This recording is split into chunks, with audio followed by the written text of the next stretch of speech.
This is a 65 Princeton, and I'm doing this with the phone mic rather than the lav because the compression of the phone mic really lets you hear the amp in the room a little bit better than the lav mic does. So let's listen to this hum. It's audible, not really objectionable, a lot of people would think. And the amp sounds good other than that.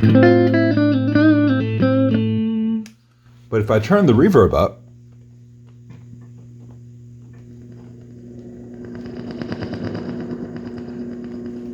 and you hear that higher pitched hum,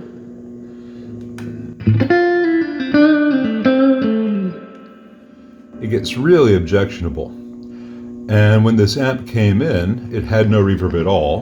The reverb transformer had died, and I had a Mojo Tone Haybore here already, so I popped that in, hoping that would fix it all.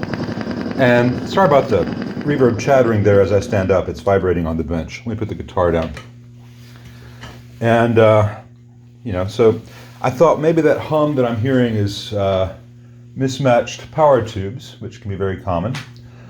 But I took out the old dead reverb transformer, sadly dead, and put in this Haybore, and now I hear that big hum when the reverb's up. And I rolled tubes, it's not tubes. So what it is, and I think it's what killed that reverb transformer, is there's a CE distribution multi-section can cap filter cap here, 2020-2020, 475 volts, that I installed in this amp about 5 years ago.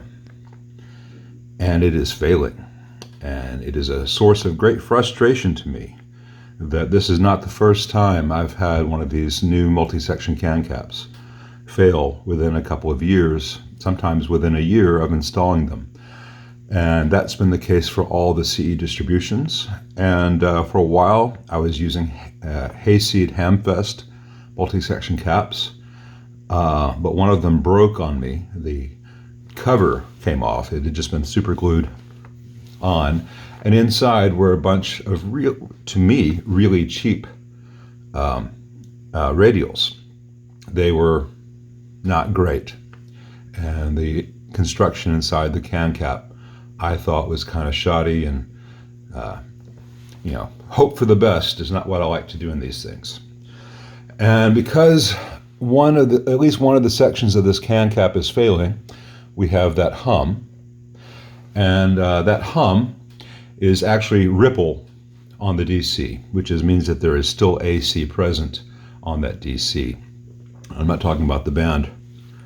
And when I open this up next, because I put it back together,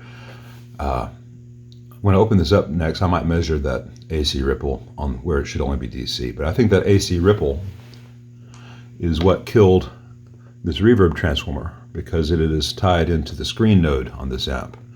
So this is a very small transformer. It's essentially an output transformer being used as a reverb driver. It's a little tiny 8 ohm output transformer. And that ripple, I think, is what hastened its demise.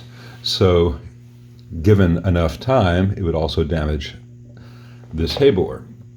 So I called the owner yesterday, and I said, I can put another one like this in, and maybe we'll get another couple of years out of it, or I can leave the can cap in for cosmetics and install either some radial or axial discrete capacitors inside instead of a multi-section can cap. But it is a 1965 chassis, and to install the new caps, either axial or radial, I would need to install some terminal strips to secure the caps really well, and that would involve drilling some holes in the chassis to mount the terminal strips to. And it was his call. We could keep everything original and hope that the next multi-section can cap doesn't fail, or we can make it a little less original, but have something rock solid and much more reliable. And he chose to have it rock solid and reliable because he never expects to sell this amp during his lifetime. This is his baby, and it's a really nice sounding amp when it's not humming, and it was not humming the last time I had it in. You can see he loves it. He's got RCAs and such. Aside from the JJ rectifier tube. All the old tubes are, in fact, old tubes. Has the old speaker. The amp sounds great. And he has a recording session starting Friday for his new album, and he wants to be able to use this. As I record this, it is Wednesday morning. So I'm going to go through my stash of parts, and whether I use axial FNTs or radial Nishikon or Panasonic will depend on what I already have in stock, because I don't have time to order him parts for this amp. But I know I've got enough stuff here that I can do a good job, and I know I have terminal strips. So the next video you'll see on this will be with the new terminal strips and caps in place, and I will try to do it very neatly and professionally. And I'm just going to use 1/8 inch holes. Actually, it's 0.188 inch holes for number 6 screws, so I can get a very good solid mounting of the terminal strips. And 30 years from now, if the next owner objects, sorry, you should have been there. But as I explained to the owner, no one in the rest of the world, except for some people doing HVAC stuff, uses multi-section can capacitors.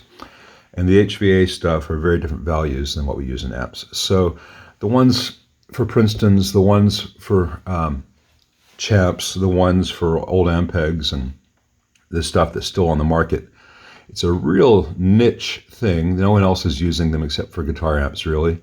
And the quality has very much declined, both from CE, who claim to use the old Mallory tooling, and as far as I'm concerned, from Hayseed. I was very disappointed to see what was inside their pretty little cans.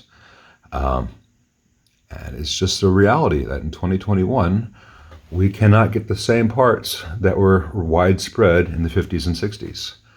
But we can be smart and end up with something that is very reliable, very quiet, and very musical. And that's what we're going to do.